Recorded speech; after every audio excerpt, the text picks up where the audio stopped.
Hello friends, hope you have been well. Welcome to The Late Report, also known as I did stuff over the weekend, wasn't home to record a new episode of The Dirt Report, and I am very tired and the memory card got corrupted after recording it once already on Monday. Tech and telco news from all around Australia with some international tidbits.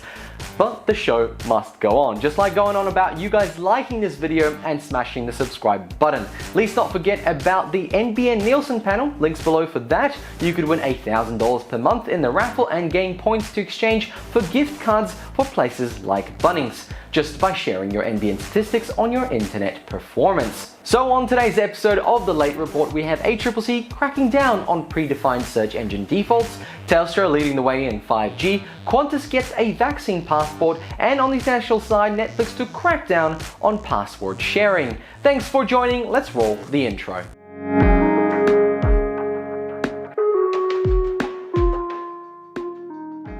The ACCC has been tackling the big issues lately, from mobile providers lying to you, Kogan spamming you with emails, to you lining Murdoch's wallet, but they are far from done. This week, the ACCC has released a Digital Platform Service Inquiry report on market dynamics and consumer choice screens in search services and web browsers. That's right, my friends, that is the title, and of course, I have linked the document in question below for your reading pleasure. So what exactly is this report looking into? Well, first of all, they are seeking opinions and the prospects of any impact of these 5 scenarios. Number 1, the impact of pre-installation default settings on consumer choice and competition, particularly in relation to online search and browsers. Now, I know we're talking about browsers and search being defaulted when you buy a device, but you know when you buy a phone, generally speaking, it's an Android device, it also comes with third-party apps, and because these apps are already on the phone, you might not go out of your way to find alternatives or similar ones that would be better fitting for you.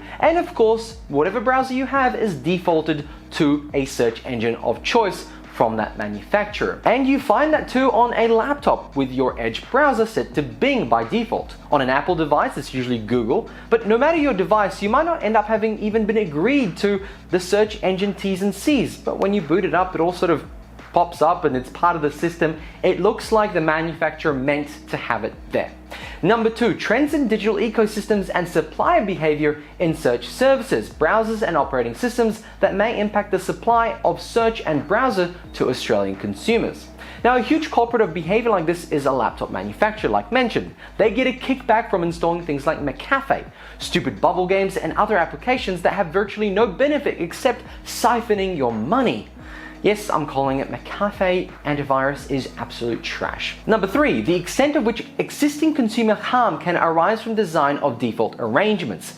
Now this is a big one. Imagine having a default search engine that when you search, the results aren't really that good and they lead you down a dangerous or harmful path or lead you to malware infested applications like sometimes when searching through Bing. I'm not calling out Bing specifically, but I am. Now I'm going off topic here a bit, as things have to do mainly with search, so bear with me, it's really relevant. Number 4, the effectiveness of Google's choice screen rollout in Europe and whether it is fit for purpose within Australia. You may not have heard about this before. Google Choice Screen randomizes the most popular search engine providers in each country and gives you a choice to select the one you want. The order is also random, but it'll always have Google somewhere in there. And number 5, whether there are any proposals other than choice screens that may facilitate competition and improve consumer choice in the supply of general search services and browsers in Australia. Now, Google search is embedded in our psyche. Of course, when you say search for something, you just go Google it. And, you know, it's really difficult to change that. To change that takes a substantial amount of time. It's not impossible though. So let me know below if you have any ideas on how to do this. I'm sure either ACCC would like to hear it. Also, let me know below if you think there is harm in default settings. Let's talk about that basic idea. There are also other under-the-table deals going on with default search settings. Google pays Mozilla more than $400 million American per year to be the Firefox default. Now, without that money, Mozilla, who is a non-for-profit organization, could potentially go under. The ACCC is already recommending adding the Google Choice screens across Australia, hoping to mitigate the Google search dominance and protect consumer choice. Here is what Chair Rod Sims had to say. We know that in general, setting a default option substantially increases the likelihood that consumers and businesses will stick with that option. This can have the effect of reducing competition and consumer choice in the supply of these services. We would like to hear from consumers and businesses about the impact of pre-installation of services and default settings on devices on their use of these services. We're also interested in how the design of the user interfaces on devices such as widgets, search bars, and the steps required for a consumer to change a default search service can affect how consumers use the service. If you remember a little while back, it was very difficult on Microsoft to change the default web browser from Edge or Internet Explorer back then to Google. Now, submissions will be received until the 15th of April 2021, and then it's game on. Let's move on to our next topic, and it's Telstra and their 5G. Now, before you crack your knuckles and start typing away at your keyboard calling me a Telstra shill, remember I am still waiting on my Telstra check to clear. In any case, Telstra is hitting some pretty interesting goals. The 3G network has seen a significant decline in use and will be switched off in 2024, which means that the 850 MHz spectrum is now freed up and ultimately unused. So back in November, Telstra started testing the use of the freed up low band 850 MHz spectrum with their 5G, because remember, spectrum is limited and sold to telcos by the government via auction. So now, after a few months of testing, Telstra's low band 5G is now live and ready for commercial use, with approximately 1,200 activated sites ready for third generation 5G devices. Now, Telstra's Network Technology Development and Solutions Executive Shana Senvrite said, "The addition of low-band 5G to our network is going to offer great depth to our 5G coverage and help us bring 5G to some hard-to-reach places. Another part of our drive to make 5G accessible to as many Australians as possible. We are continuing to test and optimize 5G work that will unlock further advanced 5G capabilities such as aggregation and more carrier frequencies, lower latency, like the 5 millisecond was demonstrated previously, and the progression of the 5G standalone network, which we first enabled in May 2020. We're also readying the 700 MHz spectrum to add to our low-band 5G. This is all part of Telstra's target to roll out 5G to 75% of the country's population by the end of June 2021.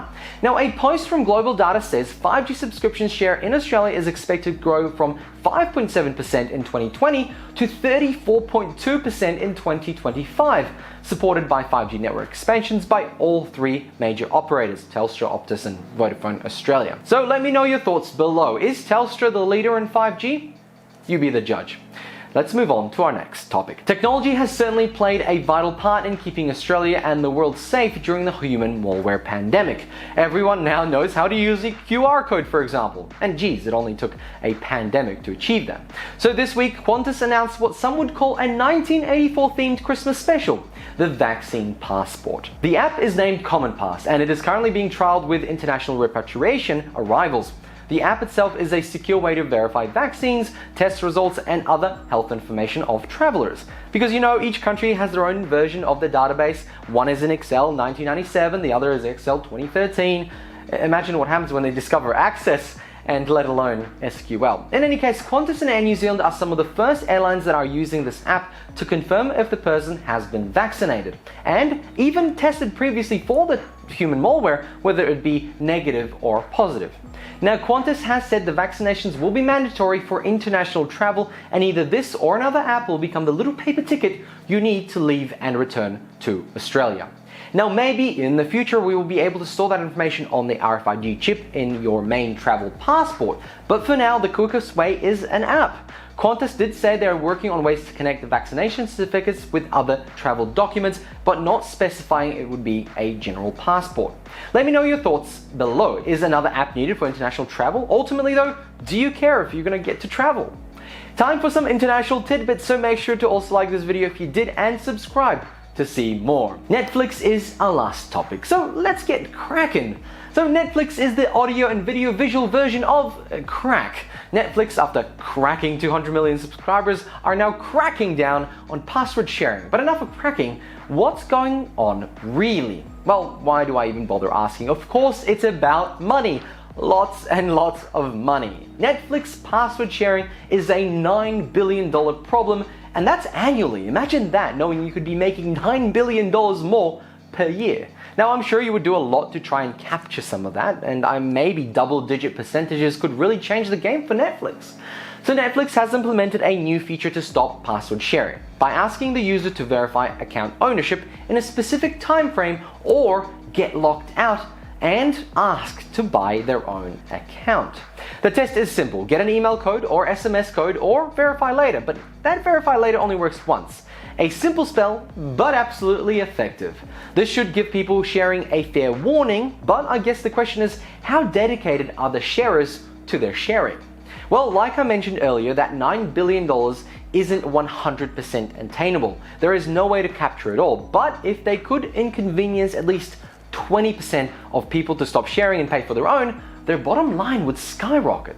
Let me know below, have you been sharing your password beyond the 4 people that is allowed and that are only in your household? Naughty, naughty, naughty. But I'm not judging, let's chat below. And on that crazy notion of paying for your own Netflix, we have to end this episode. Thank you very much for jumping in. Make sure you like this video if you did, and subscribe or join to support us. Thanks for watching, I'll catch you all in another one. Bye!